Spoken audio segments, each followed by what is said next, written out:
अस्सलाम वालेकुम दोस्तों। मैं हूँ आपकी होस्ट और दोस्त आयशा नूर और आप सबको वेलकम बैक कहती हूँ अपने उर्दू नॉवेल्स रीडिंग चैनल पर। आज हम लोग साथ में पढ़ने जा रहे हैं महा मलिक का नॉवल चांद सी दुल्हन। ये नॉवल बहुत ही ज़्यादा रियलिस्टिक है। पाकिस्तान के 75% घरों में मोरलेस ऐसी कोई ना कोई स्टोरी पाई जाती है और हमारी बहुत सारी लिसनर्स को ये कहानी सुन के ऐसा लगेगा कि शायद उन्हीं की कहानी है। Which would be really sad कि आपको इस तरह के हालात को फेस करना पड़ता है डेली बेसिस पर। और अगर ये कहानी आपकी अपनी नहीं है तो आपको ये ज़रूर लगेगा कि आपने ऐसा कोई किरदार अपने इर्द गिर्द ज़रूर देखा है। तो मैं बहुत ही ज़्यादा डिटेल में नहीं जाऊँगी इस स्टोरी के, वरना आप लोगों का मज़ा ख़राब हो जाएगा। कहानी सिंपल सी है लेकिन बहुत ही ज़्यादा एंगेजिंग है। आप लोगों को उम्मीद करती हूँ कि बहुत ज़्यादा पसंद आएगी। लेकिन शुरू करने से पहले मैं आप सबसे रिक्वेस्ट करूँगी कि अगर अभी तक आप लोगों ने मेरे चैनल को सब्सक्राइब नहीं किया तो प्लीज़ इस चैनल को करें सब्सक्राइब और इस वीडियो को करें लाइक, ताकि आपको फ्यूचर में भी मेरी वीडियोस की अपडेट्स मिलती रहें। तो आइए साथ मिलकर शुरू करते हैं आज का नॉवल चांद सी दुल्हन। आज इमादुद्दीन घर लौट रहा था। मैं बेपनाह खुश हूँ, इस कदर खुश कि मुझे अपने अंदर खुशी का एक समंदर मौजन महसूस होता है। ऐसा लगता है जैसे आज मेरी उम्र भर की ख्वाहिशात की तकमील हो गई है। मेरी सारी दुआएं मकबूल हुईं। मैं हर परेशानी, हर फिक्र से पाक, बिल्कुल भली चंगी हो गई हूँ। अभी कल की बात लगती है। इमाद का दाखला इंजीनियरिंग यूनिवर्सिटी में हुआ था। वो 4 साल के लिए मुझे छोड़कर दूसरे शहर जा रहा था। वो बहुत खुश था, लेकिन मैं बज़ाहिर खुश, अंदर से बेहद फिक्रमंद और परेशान थी। जिंदगी में कभी उसे जुदा जुना हुई थी। पल पल उसे अपनी निगाहों के सामने रखना, हर लम्हा उसकी हिफाजत की थी। वो एक नन्ही सी कोम्पल की मानिंद था। मैंने उसे अपने खूने दिल से सींचा था, अपनी तमन्नाओं को खाक करके उसे परवान चढ़ाया था।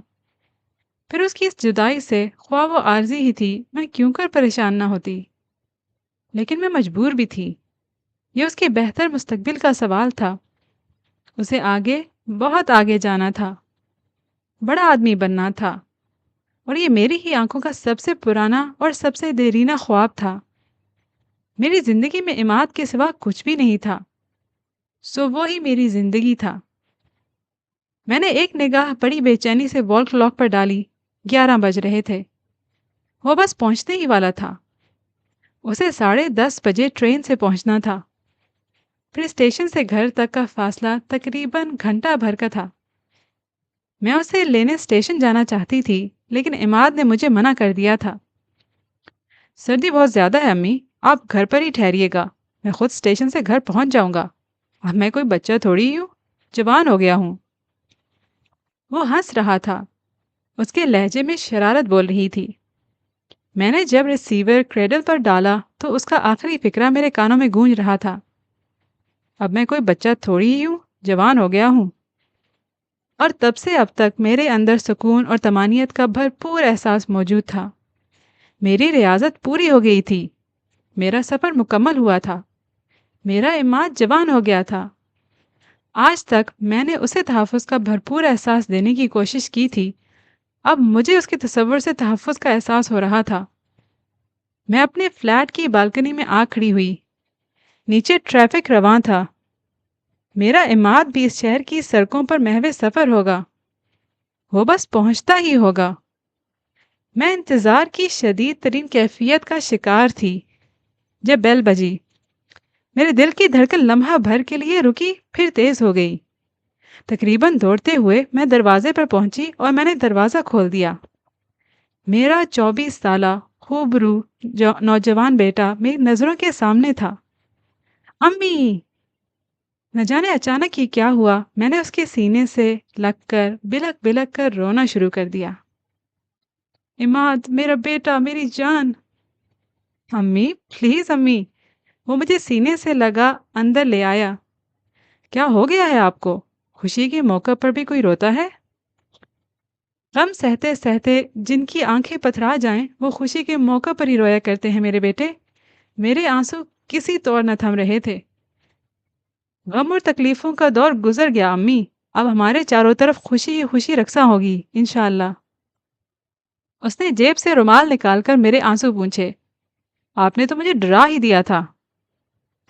اچھا، اب تم فریش ہو جاؤ، میں تمہارے لیے کھانا نکالتی ہوں۔ میں نے ساری چیزیں تمہاری پسند کی بنائی ہیں۔ میں بمشکل خود پر قابو پا سکی تھی۔ میں جانتا تھا، اسی لیے میں نے ٹرین میں کچھ نہیں کھایا، سخت بھوک محسوس ہو رہی ہے۔ وہ اٹھ کر گیا تو میں نے اس کا بیگ کھول کر اس کے لیے کپڑے نکالے۔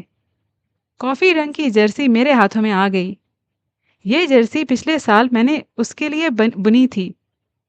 یہ ایک بڑا مشکل ڈیزائن تھا جسے میں نے بہت محنت سے پورا کیا تھا۔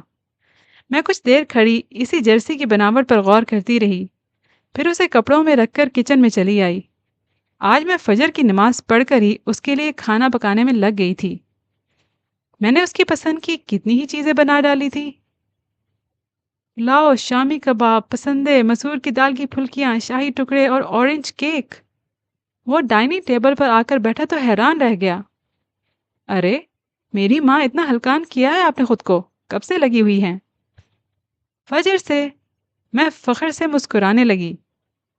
اور ہلکان نہیں، ہلکی ہو گئی ہوں، خود کو بہت چاقو چوبند اور فریش محسوس کر رہی ہوں۔ فریش تو آپ ہمیشہ ہی رہتی ہیں، میری ماں تو سدا بہار ہے، پتہ ہے؟ میرے دوست میرے سے اتنا جیلس ہوتے ہیں اس بات پر، ان سب کی ماں اتنی بوڑھی بوڑھی سی ہیں اور میری ماں ایک دم فریش اور خوبصورت۔ آپ ماں نہیں، میری باجی لگتی ہیں۔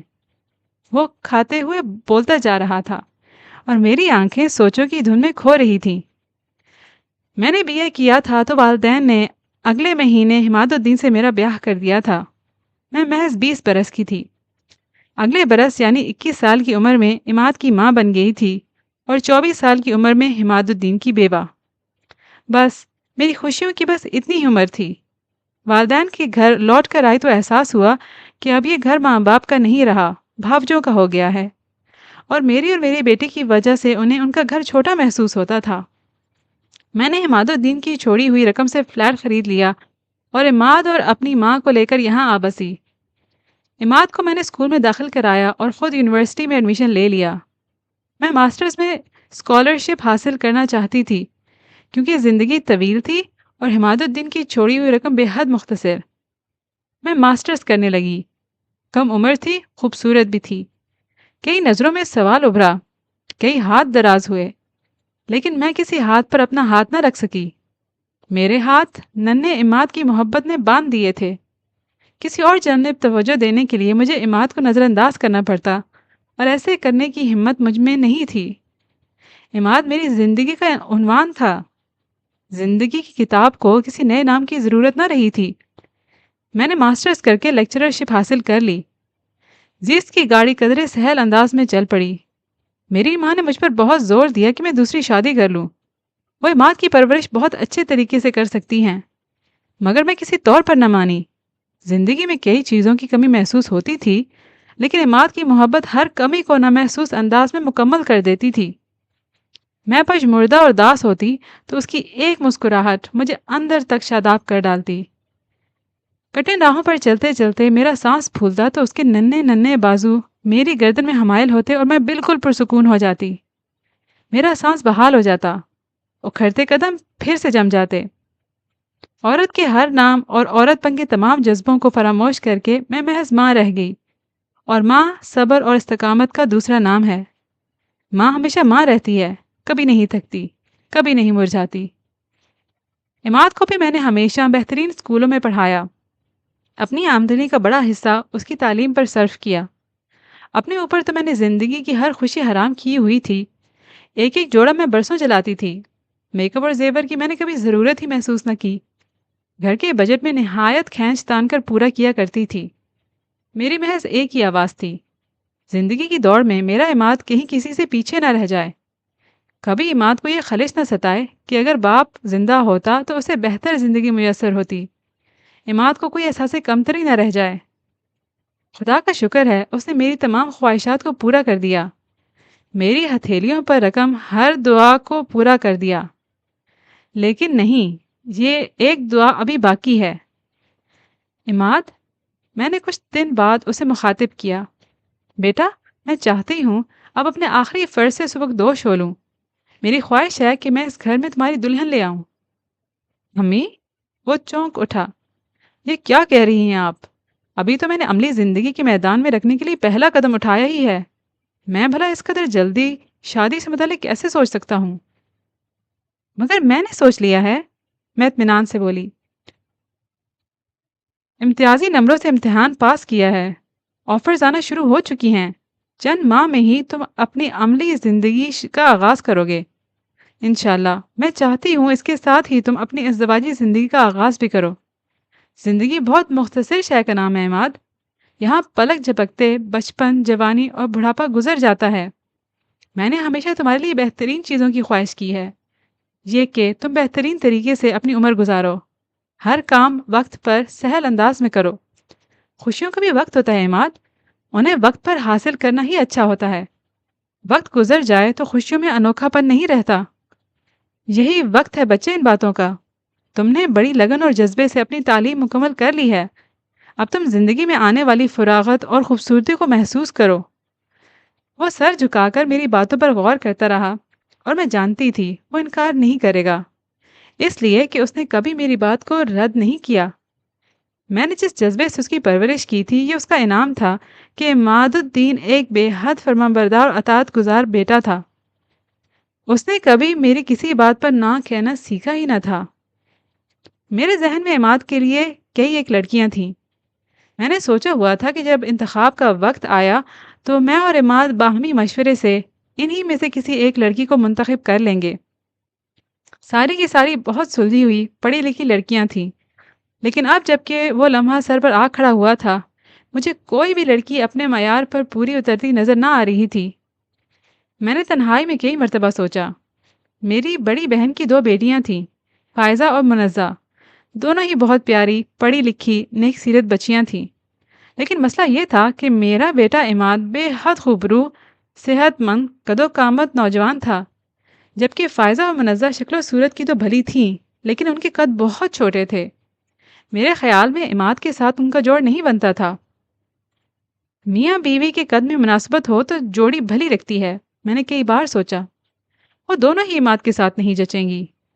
میں نے اپنی لسٹ سے ان دونوں کو نکال دیا۔ میرے بچپن کی دوست عارفہ کی بیٹی سیماب بھی مجھے بہت پسند تھی۔ وہ بے حد حسین لڑکی تھی، گوری رنگت، سیاہ چمکتی آنکھیں، خوبصورت گھنے بال۔ میں اسے دیکھ کر مبہوت رہ جایا کرتی تھی۔ ہمیشہ سے ہی اسے دیکھ کر میرے جی میں یہ خیال مچلتا تھا کہ میں عارفہ سے اسے عماد کے لیے مانگ لوں۔ لیکن اب مجھے دھیان آ رہا تھا کہ سیماب بچپن سے ہی ذرا غصیلی اور ضدی واقع ہوئی تھی۔ ذرا ذرا سی بات کے لیے وہ عارفہ کو اکثر پریشان رکھتی تھی۔ بھلا ایسی لڑکی کو میں اپنے عماد کے لیے کیسے بیاہ لاتی؟ وہ تو بے حد سلجھا ہوا نرم مزاج کا بچہ تھا۔ اس کے لیے تو شبنم جیسی ٹھنڈی لڑکی ہونی چاہیے تھی تاکہ دونوں کی زندگی خوشگوار انداز میں گزرتی۔ چچا زاد بھائی طفیل کی بڑی بیٹی مومنہ کو بھی میں نے ہمیشہ سے نظر میں رکھا ہوا تھا۔ وہ بڑی خوبیوں والی لڑکی تھی، خوبصورت بھی تھی اور خوش مزاج بھی۔ لیکن اب مجھے یہاں بھی ایک مسئلہ نظر آ رہا تھا۔ مومنہ ڈاکٹر بن گئی تھی اور اپنی پریکٹس کرتی تھی، اور ساری عمر نوکری کر کے مجھے یہ تجربہ حاصل ہوا تھا کہ نوکری پیشہ عورت گھر اور گھر والوں کو وہ بھرپور توجہ نہیں دے پاتی جو ایک عورت کو دینی چاہیے۔ ایک مکمل اور پرسکون گھر کو ایک مکمل اور پرسکون عورت کی ضرورت ہوتی ہے، اور نوکری عورت کو نہ مکمل ہونے دیتی ہے نہ پرسکون۔ میں نے مومنہ کو بھی ریجیکٹ کر دیا۔ گویا وہ تمام لڑکیاں جو عرصہ دراز سے میری لسٹ میں شامل تھیں، وقت آنے پر از خود لسٹ سے باہر ہو گئیں۔ عماد سے میں نے اپنی پریشانی کا ذکر کیا، وہ ہنس دیا۔ عماد، میں چاہتی ہوں کہ ایک بھرپور مکمل لڑکی ہو جو ہمارا گھر خوشیوں سے بھر دے۔ اپنے بیٹے کے لیے میں چاند سی دلہن لانا چاہتی ہوں۔ میں نے آپ کو منع کیا ہے؟ وہ شوق ہوا۔ آپ سورج، چاند، ستارہ جیسی مرضی مخلوق لے آئیں، تم اپنی پسند بتاؤ۔ جو آپ کی پسند وہ میری پسند۔ مجھے اس پر بے حد پیار آیا۔ دیکھو بیٹے، مسئلہ یہ ہے کہ تم مجھے اتنے عزیز، اتنے پیارے ہو کہ کوئی لڑکی مجھے ایسی نظر ہی نہیں آتی جسے میں تمہارا ہمسفر بنا سکوں۔ میں تمہیں نہ جانے کیا چاہتی ہوں۔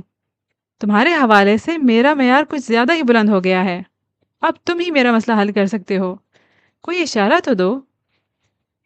अम्मी, वो कुछ संजीदा होकर बोला, आपको याद है, नानी अम्मा की पड़ोस में एक डॉक्टर साहब थे। उनकी एक बेटी थी, नैयरा अहमद, जिसके साथ मैं खेला करता था, जो मेरी क्लासमेट भी थी। वो रुक रुक कर कह रहा था। मुझे याद आ गया। वो बच्ची बेहद प्यारी थी। कभी अम्मी के घर आ जाती तो सब उसे रोक रोक कर चूमा करते थे। शहाबी रंगत, सितारा आंखों वाली वो बच्ची मुझे बखूबी याद थी। इमाद की बचपन में उससे बड़ी दोस्ती थी।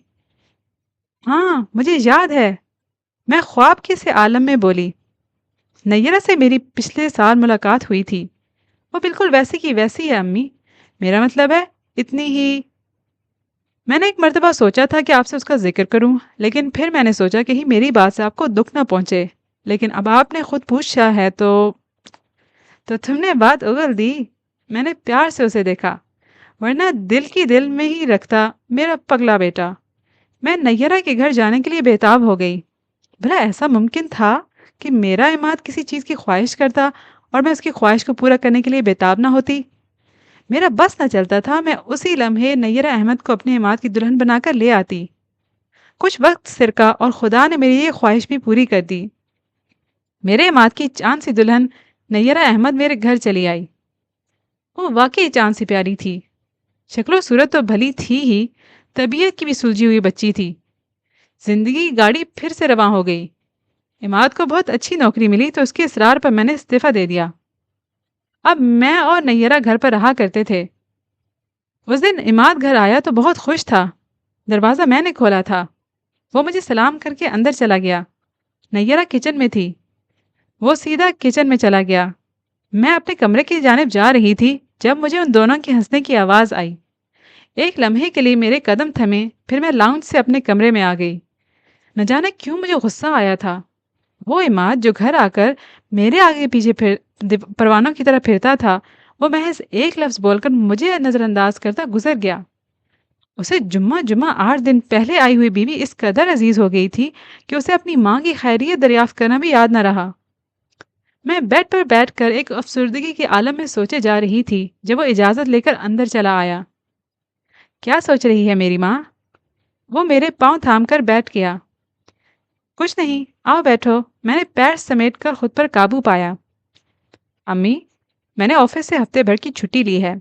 दरअसल मैं और नैयरा घूमने जा रहे हैं। वो बड़े खुशगवार अंदाज में बता रहा था। मैं एक सकते के आलम में रह गई। ये वही इमाद था जो मुझसे इजाज़त लिए बिना पड़ोस में भी नहीं जाता था, और वो कितने मज़े से मुझे हफ्ता भर के लिए जाने का मुजदा सुना रहा था। उसने या नैयरा ने मुझसे पूछने की ज़रूरत ही महसूस न की थी। अभी मैं कुछ कहने का सोच ही रही थी कि नैयरा मुस्कुराती हुई कमरे में दाखिल हुई। उसके हाथ में चाय की ट्रे थी, साथ वो समोसे तलकर लाई थी। मैंने वाज़ेह तौर पर महसूस किया। उसके कमरे में दाखिल होते ही इमाद की पूरी तवज्जो उसकी जानिब मुर्तकिज़ हो गई थी। उसने नैयरा के लिए खिसक कर जगह बनाई और वो उससे जुड़कर बैठ गई। अब वो मुसलसल उसे जाने के प्रोग्राम के मुतालिक बता रहा था। वो दोनों हंस रहे थे, मुस्कुरा रहे थे। मंजर में सबसे गैर अहम शय शायद मेरी ज़ात थी। अम्मी, ये समोसे लेना। अचानक ही नैयरा की तवज्जो मेरी जानिब हुई। ठंडे हो रहे हैं। मुझे समोसे पसंद नहीं। न जाने क्यों मेरा लहजा खुश्क हो गया। और इमाद तो बिल्कुल नहीं खाता। तुम्हें बनाने से पहले पूछ लेना चाहिए था। नैयरा का चेहरा सफ़ेद हुआ। वो मेरे गैर मुतवक्का जवाब से खिजल हो गई थी। इमाद ने जल्दी से समोसा उठा लिया। अरे अम्मी, आपको नहीं पता, मैं तो कॉलेज में इतने समोसे खाता था कि लड़कों ने मेरा नाम ही मिस्टर समोसा रख दिया था। नैयरा की हंसी छूट गई। इमाद भी हंसने लगा। मैं खून के घूंट भर कर रह गई। इमाद ने जिंदगी में पहली मर्तबा मेरी बात की नफी की थी। वो दोनों घूमने गए तो मैं अपनी ज़ात के सवालात के साथ तन्हा रह गई। मुझे उन दोनों का यूं जाना बिल्कुल अच्छा न लगा था। क्या था जो वो पहले मुझसे इजाज़त लेते फिर प्रोग्राम बनाते? क्या था जो वो झूठे मुंह ही सही मुझे भी साथ चलने को कहते? क्या मैं इतनी ही बेवकूफ़ थी जो उनके साथ चल देती? मुझे नैयरा के खिलाफ अपने दिल में पैदा होने वाली कदूरत का एहसास हुआ। मुझे ऐसा लगा कि 24 बरस तक मैंने जिस जिस बाग की तैयारी का सामान किया, जब उसने तैयार होकर जन्नत की सी सूरत इख्तियार की, تو کسی نے ہاتھ پکڑ کر مجھے میری جنت سے باہر نکال دیا۔ میرے اندر دھواں سا بھرنے لگا، آگ بھڑک اٹھنے کا سامان ہونے لگا۔ وہ کل کی لڑکی میرے عماد کو مجھ سے جدا کر کے لے گئی تھی۔ میرے عماد نے مجھ سے اجازت لینے کی ضرورت ہی نہیں سمجھی تھی۔ وہ لوگ واپس لوٹے تو اندرونی خوشیوں سے ان کے چہرے جگمگا رہے تھے۔ عماد کو میں نے کبھی اس قدر خوش نہ دیکھا تھا۔ وہ بات بات پر کہکا لگاتا تھا اور نیرہ اس کے چہرے سے نگاہ ہٹانا مشکل تھا۔ وہ حد درجہ حسین ہو گئی تھی۔ دونوں ایک دوسرے کی ذات میں گم تھے اور میں اپنی کیفیات سمجھنے سے قاصر تھی۔ میرا بیٹا میری آتی جاتی سانسوں کی واحد وجہ، میرا عماد خوش تھا اور میں اندر سے سلگ رہی تھی، اور نیرہ جسے میں خود بڑی چاہتوں سے لے کر آئی تھی، اس کے لیے میرے دل میں روایتی سانسوں والی نفرت پیدا ہو چکی تھی۔ مجھے وہ لڑکی نہایت بری لگنے لگی۔ اس نے میرے عماد کو مجھ سے بے پرواہ کر دیا تھا۔ مجھے اس کا وجود ناگوار گزرنے لگا۔ یہ گھر میرا اور عماد کا تھا۔ یہاں ہم دونوں ایک دوسرے کے لیے جیتے مرتے تھے۔ ہم دونوں کے خیالات محض ایک دوسرے کے لیے مخصوص تھے۔ ان خیالات میں کسی تیسرے فرد کا حصہ نہ تھا، اور اچانک ہی وہ ہمارے درمیان آ کر نہ صرف حصہ دار بن گئی تھی، بلکہ اس نے تو مجھے میرے حصے سے ہی محروم کر دیا تھا۔ اب اس کے اور عماد کے درمیان میں شاید کہیں نہیں تھی۔ اب مجھے اس کی ہر بات قابل اعتراض لگنے لگی۔ عماد آفس جاتا تو اس وقت نیرہ سو رہی ہوتی تھی۔ میں عماد کو ناشتہ بنا کر دیتی تھی۔ میں نے اور عماد دونوں نے ہی کبھی اس کے اس معمول پر اعتراض نہ کیا تھا، لیکن اب میں اس بات پر غصہ ہونے لگی۔ تم نیرہ سے کیوں نہیں کہتے کہ وہ تمہیں ناشتہ بنا کر دیا کرے؟ ایک صبح اس کے سامنے چائے کا کپ رکھتے ہوئے میں نے کہا۔ کیا فرق پڑتا ہے امی؟ وہ مسکراتے ہوئے اخبار کے صفحات پلٹنے لگا۔ وہ نیند پوری کر لیتی ہے اور مجھے آپ کے ہاتھ کی بنی چائے مل جاتی ہے۔ تعریف تو سارے دن تم نیرہ کے ہاتھ کی بنی چائے کی کرتے ہو۔ میرا لہجہ معمول کے مطابق تھا۔ وہ میرا طنز نہ سمجھ سکا۔ ارے اس کو تو میں مکھن پالش کرتا ہوں، اس نے کہکا لگایا، ورنہ آپ کے ہاتھ کا مزہ اس کے ہاتھ میں کہاں؟ میں اندر سے شانت ہوئی۔ میرا بیٹا اب تک میرے کھانوں کا دیوانہ تھا۔ میں نے عماد سے مزید کچھ نہ کہا، لیکن جب نیرہ سو کر اٹھی تو میں نے اسے خاصا طویل لیکچر دیا۔ ٹھیک ہے امی، جیسا آپ کہیں، اس نے محض اتنا کہا تھا۔ دوسرے دن سے وہ عماد کے سو کر اٹھنے سے پیشتر ہی اٹھ کر باہر آ جاتی تھی، اپنے ہاتھوں سے اس کے لیے ناشتہ بناتی۔ وہ آفس جانے لگتا تو اسے چھوڑنے نیچے سیڑھیوں تک جاتی، اور جب وہ واپس آتی تو اس کے لب مسکرا رہے ہوتے تھے۔ اس نے مجھ سے میری خوشی بھی چھین لی۔ میرا بیٹا گھر سے نکلتے ہوئے مجھے نہیں اسے دیکھتا تھا۔ واپس آ کر تو خیر اسے نیرہ کے سوا کچھ سوچتا ہی نہ تھا۔ سارا وقت وہ نیرہ کی تعریفیں کرتا رہتا تھا۔ نیرہ، تم بڑے کمال کی لڑکی ہو۔ ارے یہ کام تم نے کتنا اچھا کیا ہے۔ فلاں وقت تم نے بہت اچھی بات کہی تھی۔ تم کو دل جیتنے کا ہنر کس نے سکھایا؟ اس کے اکثر فکرے میرے کانوں میں پڑتے تھے۔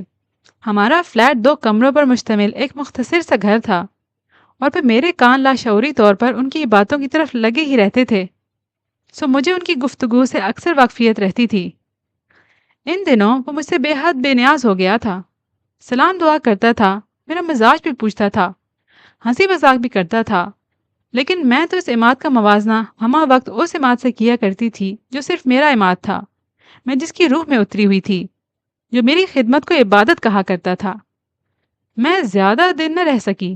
ایک دن آفس سے آ کر مجھے سلام کرتا ہوا اپنے کمرے کی جانب جا رہا تھا جب میں نے اسے آواز دی۔ جی امی۔ وہ میری جانب بڑھ آیا۔ یہاں آؤ عماد۔ اسے میرا لہجہ تبدیل لگا، وہ فوراً ہی اندر آ گیا۔ جی امی، کہیے۔ وہ میرے قریب آ کر بیٹھ گیا۔ تمہیں اب تک اتنی فرصت بھی نہیں ہوئی کہ 2 گھڑی ماں کے قریب بیٹھ جایا کرو؟ میرا شکوہ بالآخر لبوں پر آ ہی گیا۔ وہ شرمندہ ہو گیا، میرے پیر دبانے لگا۔ سوری امی، پچھلے کچھ دنوں سے شاید میں آپ کو وہ پہلی سے توجہ نہیں دے پایا۔ خیر، میں آئندہ خیال رکھوں گا، میری کوتاہی معاف کر دے۔ وہ گھنٹہ میرے ساتھ بیٹھا باتیں کرتا رہا۔ نیرہ کھانے کا پوچھنے آئی تو میں نے کھانا اپنے کمرے ہی میں منگوا لیا، پھر چائے بھی ساتھ پی گئی۔ وہ دونوں اٹھ کر گئے تو میں خاصی مطمئن تھی۔ میرے بیٹے کی برین واشنگ اتنی آسان نہ تھی۔ اس کی رگ رگ میں اس کی ماں کی کٹھن ریاضی کی احسان مندی دوڑ رہی تھی۔ ایک تو کیا 100 نیرائیں بھی اسے مجھ سے غافل نہیں کر سکتی تھیں۔ इमाद अब मोहतात हो गया था। वो जानबूझकर नैयरा से ज़्यादा मुझे तवज्जो देने लगा। ऑफिस जाने से पहले और आने के बाद वो नैयरा से भी पहले पूछता था। रात गए तक वो बैठा मेरे पाँव दबाता रहता, मुझसे ज़माने भर की बातें करता। मेरा इमाद मेरी ज़रा सी सरजनी से फिर से मेरा बन गया था। मैं अब खुश थी। जहाँ तक नैयरा की बात थी, वो अपने जज्बात का इजहार न करती थी। हालांकि मैं जानती थी कि जब इमाद की उस पर ज़्यादा तवज्जो मुझे अजियत देती है, तो मुझ पर ज़्यादा वक्त सर्फ करने से नैयरा के दिल को ठेस पहुँचती होगी। बहरतौर मुझे न उसकी परवाह थी न उसकी दिल की। वक्त कुछ और सरका और बाजी एक मर्तबा फिर पलटने लगी। नैयरा माँ बनने वाली थी। इमाद का बस न चलता था वो ये खबर सुनकर क्या कर डाले। वो बेपनाह खुश थी। नैयरा की तबीयत खराब थी। वो पूरा हफ्ता ऑफिस न गया। सारा सारा दिन वो उसके सिरहाने बैठा रहता था। कभी उसके लिए लीमू बनाता, कभी ग्लूकोज घोलता, कभी उसे हलीम लाकर खिलाता, कभी चनों की चाट। मैं एक मर्तबा फिर पसे मंजर बन गई। नैयरा ने एक बार फिर बाजी जीत ली। इस मौके पर मैं कुछ भी ना कर सकती थी।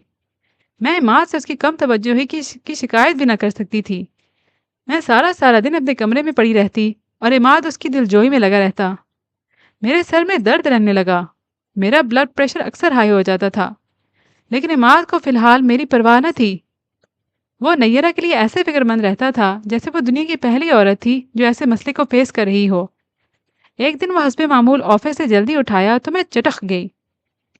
इमाद, तुम आज फिर जल्दी आ गए? मेरा लहजा तल्ख था। जी अम्मी, नैयरा ने फ़ोन किया था, उसका दिल घबरा रहा है। तुम रेडियो या टीवी हो जो उसका दिल बहलाने चले आए? अम्मी, उसे मेरे लहजे ने हिरासां कर दिया। हिमात, ये मरहला दुनिया की हर औरत तय करती है। नैयरा को एहसास होना चाहिए कि वो तुम्हारी पेशा वराना जिम्मेदारियों में हायल हो रही है। तुम्हारी तरक्की में देर हो सकती है, बल्कि तुम्हें नौकरी से जवाब भी मिल सकता है। ऐसी बात नहीं है अम्मी, वो दबे दबे लहजे में बोला। बहरहाल मुझे ये तरीका पसंद नहीं। तुम ना तो कोई खिलौना हो जो रोज उस बच्ची का जी बहलाने चले आते हो, और ना ही कोई दाई या डॉक्टर जो उसके मर्ज की शिद्दत में कमी कर सको। ये वक्त हर औरत को फेस करना ही होता है। मर्दों को इन बातों को इतना सीरियस नहीं लेना चाहिए। ये एक भरपूर लेक्चर था जो अंदर लेटी नैयरा ने भी सुना था। इमाद चुपचाप सर झुकाकर अंदर चला गया था और कुछ देर बाद तैयार होकर घर से बाहर। नैयरा फिर कमरे से बाहर न निकली थी। ये मरहला भी तय हुआ। वो दोनों बेहद मोहतात हो गए। नैयरा चुप चुप सी रहने लगी थी। अब उसे मुकम्मल तौर पर एहसास हो चुका था कि मैं इमाद के मामले में कितनी टची हूँ। अब वो दोनों मेरे सामने एक दूसरे से वो पहली सी लगावट का मुजाहिरा ना करते थे। आशिर पैदा हुआ तो कुछ अरसे के लिए हर किस्म की कशीदगी का खात्मा हो गया। इमाद खुश था, नैयरा बेपनाह खुश थी और मैं भी खुश थी। हमारा घर फिर से वही घर बन गया जहाँ नैयरा नई नई आई थी। आशिर के आ जाने से जैसे वो वक्त पलट कर आ गया था। नैयरा बेटे की माँ बनकर बेहद मसरूफ़ हो गई थी। वो आशिर के कामों में सारा वक्त सर्फ कर देती थी। मैं उसके देखती तो मुझे अपना वक्त याद आ जाता था। आशिर नन्हे इमाद का रूप धार लेता था। नैयरा, जानती हो इमाद बिल्कुल ऐसा ही था। कभी कभी मुझे बिल्कुल ऐसा मालूम मालूम होता है जैसे इमाद का बचपन फिर से लौट आया है। एक दिन मैंने उसे बताया, आप तो बहुत छोटी सी होंगी अम्मी। उसने मुस्कुराकर मुझे देखा। हाँ, महज 21 बरस की। मेरी आंखें धुंधलाईं। आप तो अब भी 30 से ज्यादा की नहीं लगती। वो शरारत से हंसी। सच मुच बताएं अम्मी, कोई अच्छा सा रिश्ता आ जाए तो इनकार तो नहीं करेंगी? नैयरा, मैं एकदम फट पड़ी। तुम्हें इल्म होना चाहिए कि तुम किससे क्या कह रही हो। बदतमीजी और मजाक में हाथ फासला कायम रखना सीखो, या शायद तुम मुझे इस घर से निकालने के तरीकों पर गौर करती रहती हो। उसका मुंह खुला का खुला रह गया। उसे शायद इतने शदीद रद्द अमल की तवक्को न थी, लेकिन मेरे दिमाग की शरियाना में खून खोल रहा था। मैंने इस बात को नज़रअंदाज नहीं किया, बल्कि एक तूफान उठा दिया। इमाद आया तो इसे भी बेनुकत सुनाई। नैयरा और इमाद ने मुझसे खसूसी माफ़ी मांगी, मेरी मिन्नतें की। तब कहीं जाकर मेरा गुस्सा ठंडा हुआ। इमाद ने भी इस बात का नोटिस लिया था। वो कई दिन नैयरा से नाराज रहा। नैयरा बिल्कुल मुरझा कर रह गई थी। उसने तैयार होना, हंसना बोलना बेहद कम कर दिया था। अब उसमें वो पहली सी चमक न रही थी। मैं कदरे मुतमईन थी। بیوی زیادہ چمکے تو شوہر کی آنکھیں چندھیا جاتی ہیں، اسے دوسرے رشتے واضح نظر نہیں آتے۔ عماد کی توجہ اس پر کم ہوئی تو وہ میری توجہ کی زد میں آ گئی۔ اب میں اسے اس کی جگہ پر رکھنا چاہتی تھی۔ میں اسے زیادہ سے زیادہ کاموں میں لگا کر رکھتی، اپنا کمرہ بار بار صاف کرواتی، اپنے کپڑے دو دو مرتبہ دھلواتی۔ شاید لاشعوری طور پر میں اس سے پچھلے دنوں کا حساب مانگ رہی تھی۔ وہ ایک آدھ بار جھنجھلائی تو میں نے عماد سے اس کی بدتمیزی کی شکایت کی۔ عماد آج بھی میری بات ٹالنا گناہ جانتا تھا۔ ایک دن عماد کے جانے کے بعد نیرہ نے عاشر کو سلایا اور میرے کمرے میں چلی آئی۔ اب مجھے آپ سے کچھ کہنا ہے۔ اس کے انداز غیر معمولی تھے۔ جلدی کہو، میں کچھ دیر آرام کرنا چاہتی ہوں۔ میرا لہجہ حسب معمول خشک تھا۔ میں چاہتی ہوں کہ میں اور عماد اس گھر میں شفٹ ہو جائیں جو عماد کو کمپنی والے دے رہے ہیں۔ میرا اوپر کا سانس اوپر اور نیچے کا نیچے رہ گیا۔ کیا مطلب؟ اور میرا کیا ہوگا؟ ہم روز آپ سے ملنے آئیں گے۔ عماد راضی ہے؟ وہ آپ کی مرضی کے پابند ہیں۔ پھر مجھ سے کیا چاہتی ہو؟ میں خوش ہو گئی۔ آپ عماد کو اجازت دیں بخوشی۔ تم اپنا بیٹا میرے مانگنے سے مجھے دے دو گی؟ وہ خاموش ہو کر لب کاٹنے لگی۔ میرے بیٹے پر آپ کا اتنا حق نہیں کہ آپ مجھ سے اسے مانگیں۔ میں آپ کے بیٹے کی بیوی ہوں۔ وہ کچھ دیر بعد بولی تھی۔ بیوی اور ماں کے حقوق کا موازنہ کیا ہے کبھی؟ میں نے نخوت سے اسے دیکھا۔ نہیں، کبھی نہیں کیا۔ میں محض ایک بیوی کے حقوق کا مطالبہ کرتی رہی ہوں، اور جو کچھ چاہتی ہوں وہ میرا جائز حق ہے۔ کیا چاہتی ہو؟ ایک ماں سے اس کا بیٹا جدا کرنا چاہتی ہو؟ نہیں، اپنے لیے ایک علیحدہ گھر چاہتی ہوں، جہاں میرے لیے ذہنی سکون ہو، جہاں میں اپنی مرضی کے مطابق جی سکوں، جہاں میرا شوہر مجھ سے ویسی ہی محبت کرے جیسی وہ کرنا چاہتا ہو۔ یہ میرا درد سر نہیں ہے۔ میں نے بے نیازی سے منہ پھیر لیا۔ آپ کو بخوشی اجازت دینی چاہیے امی، ورنہ آپ کو دلی تکلیف ہوگی۔ تم مجھے چیلنج کر رہی ہو؟ تم عماد کو مجھ سے کسی طور جدا نہیں کر سکتی، کوشش کر کے دیکھ لو۔ وہ مجھے ایک گہری نظر سے دیکھ کر مڑ گئی۔ عماد آیا تو میں نے اسے آواز دے کر پہلے اپنے پاس بلوا لیا۔ تمہیں کمپنی گھر دے رہی ہے؟ میں نے بنا کسی تمہید کے پوچھا تھا۔ جی؟ وہ چور سا بن گیا۔ جی امی۔ تم مجھے تنہا چھوڑ کر جانا چاہتے ہو؟ اس لمحے میرے لہجے میں بے یقینی بولنے لگی۔ نہیں امی۔ اس نے ایک نظر مجھے دیکھا، پھر پست آواز میں بولا، اگر آپ نہیں چاہیں گی تو کبھی نہیں۔ میں مطمئن ہو گئی۔ جا سکتے ہو۔ میں بے حد پرسکون ہو گئی تھی۔ محبت کی جس ڈور سے میں نے اپنے بیٹے کو دل کو باندھا تھا وہ اتنی کمزور تو نہ تھی کہ یوں ٹوٹ جاتی۔ ماں بیٹے کا رشتہ اٹوٹ ہے۔ میاں بیوی کا رشتہ دنیا کا سب سے کمزور رشتہ ہے۔ شام کو نیرہ اپنے بیگ اور عاشر کو لے کر گھر سے چلی گئی۔ شاید عماد نے اس پر اپنا نقطۂ نگاہ واضح کر دیا تھا۔ میں بے پناہ خوش ہوئی۔ کھیل میں جیت میری ہوئی تھی۔ نیرہ سمجھتی تھی کہ اس کی 2 روزہ محبت اور خدمت میری 25 سالہ ریاضت پر غالب آ جائے گی۔ ایسا ناممکن تھا۔ نیرہ کو گئے مہینہ، 2 مہینے اور پھر 6 ماہ گزر گئے۔ عماد ایک عجیب کشمکش کا شکار تھا۔ نیرہ اس گھر میں واپس آنے کے لیے تیار نہ تھی۔ میں کسی طور اسے علیحدہ ہونے کی اجازت نہ دے سکتی تھی۔ میں نے اپنے بیٹے کو اس کشمکش سے باہر نکالنے کا فیصلہ کر لیا۔ ایک روز میں نے اس سے اس بابت پوچھا، جانتے ہو ایک ماں کا قرض کیا ہوتا ہے؟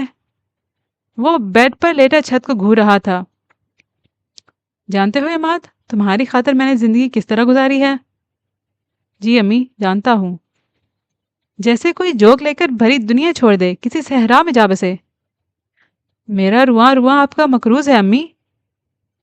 اگر میں تم سے کچھ مانگوں تو؟ مانگ کر دیکھیں، جان سے زیادہ تو نہیں مانگیں گی نا؟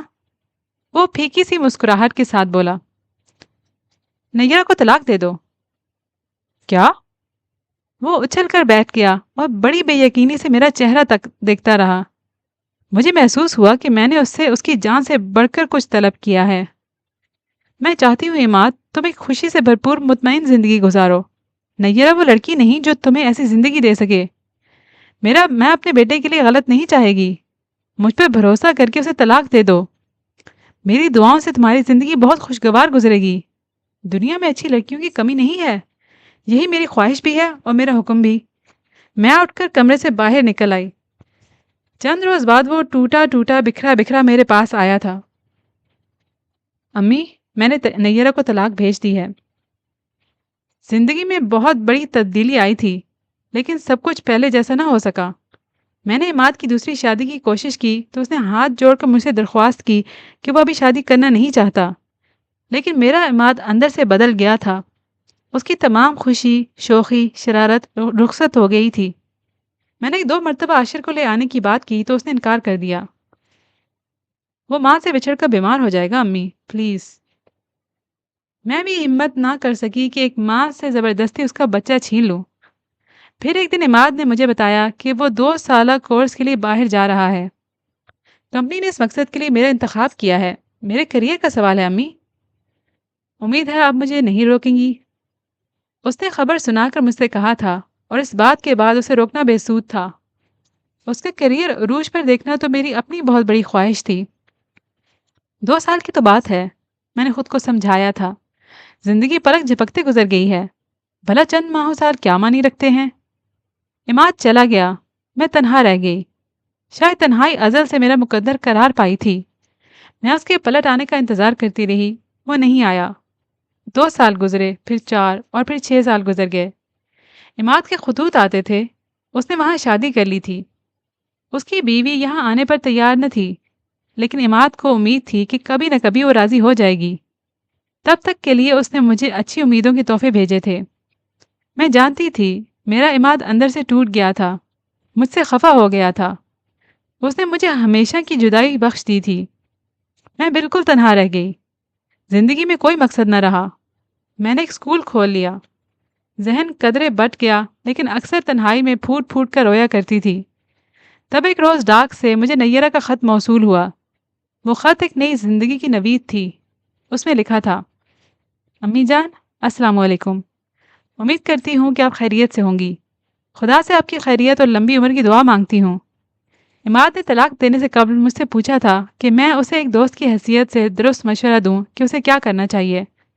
मैंने कहा, बीवी दुनिया है और माँ आखरत, और एक मुखलिस दोस्त कभी भी आखरत के मुकाबले में दुनिया का सौदा करने का मशवरा नहीं दे सकता। मेरी बात उसकी समझ में आ गई। उसने मुझे तलाक दे दी। उस वक्त मुझे आपसे बेपनाह शिकवा था। आपके खिलाफ मेरे दिल में हद दर्जा कदूरत थी। लेकिन अम्मी जान, मुझे एतराफ़ है कि जैसे जैसे वक्त गुजरा मेरे दिल से सारे शिकवे जाते रहे। हर तरह की कदूरत मिटने लगी। सारे गुबार बैठ गए। क्योंकि मैं एक माँ हूँ और ज़िंदगी इसी तौर गुजार रही हूँ जैसे कभी आपने गुजारी थी। अम्मी जान, आपके जज्बात और एहसासात किसी इल्हाम की मानंद मेरे ऊपर नाजिल हो रहे हैं। कभी मैं तसव्वुर की आंख से पिछले मनाजिर देखती हूँ तो खुद को आपकी जगह और आशिर को इमाद की जगह पाती हूँ। लेकिन एक एतराफ़ मैं और करना चाहती हूँ। मैं कभी भी बिल्किस बेगम बनकर किसी नैयरा की ज़िंदगी तबाह करना नहीं चाहूँगी। हर चंद कि मुझे आशिर से इतनी ही मोहब्बत है जितनी आपने इमाद से की। खुदा ने माँ का हक हर दूसरे शख्स के हक से ज़्यादा रखा है। लेकिन अफसोस इस बात का है कि हमें इस हक का एहसास औलाद बनकर नहीं, खुद माँ बनकर होता है।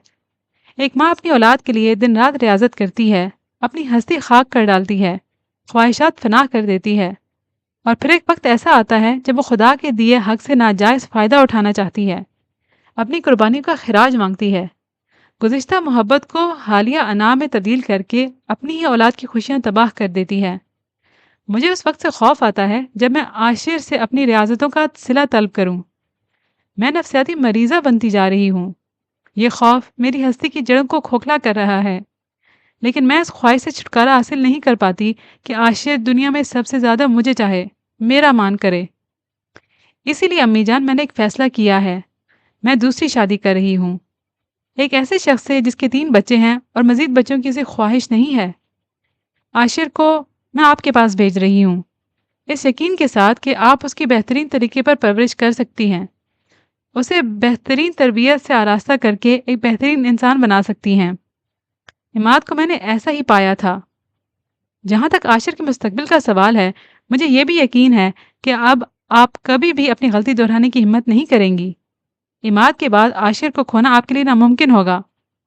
आशिर 11 बरस का है, आम बच्चों से बिल्कुल मुख्तलिफ, बहुत ज़हीन और संजीदा तबीयत का मालिक है। शायद वक्त और हालात ने उसे ऐसा बना दिया है। ये आपके पास आने और आपके साथ रहने पर दिल से राज़ी है, वरना मैं अकेले ये फ़ैसला कभी ना कर पाती।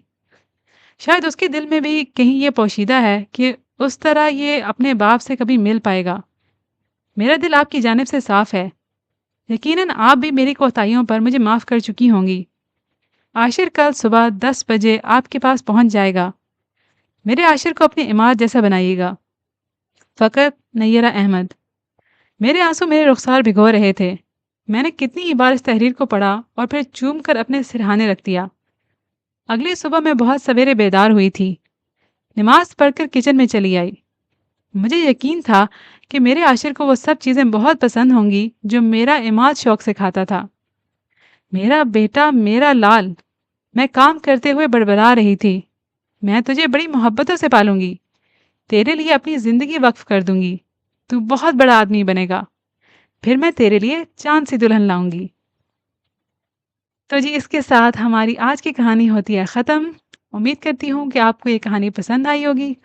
जहाँ तक मेरा ख़्याल है तो मैं इस कहानी की एक बात से बहुत ही ज़्यादा एग्री करती हूँ, और वो ये है कि अल्लाह ताला ने माँ के हक़ को दूसरे सब तमाम हुकूक से बहुत ज़्यादा ऊँचा दर्जा दिया तो है।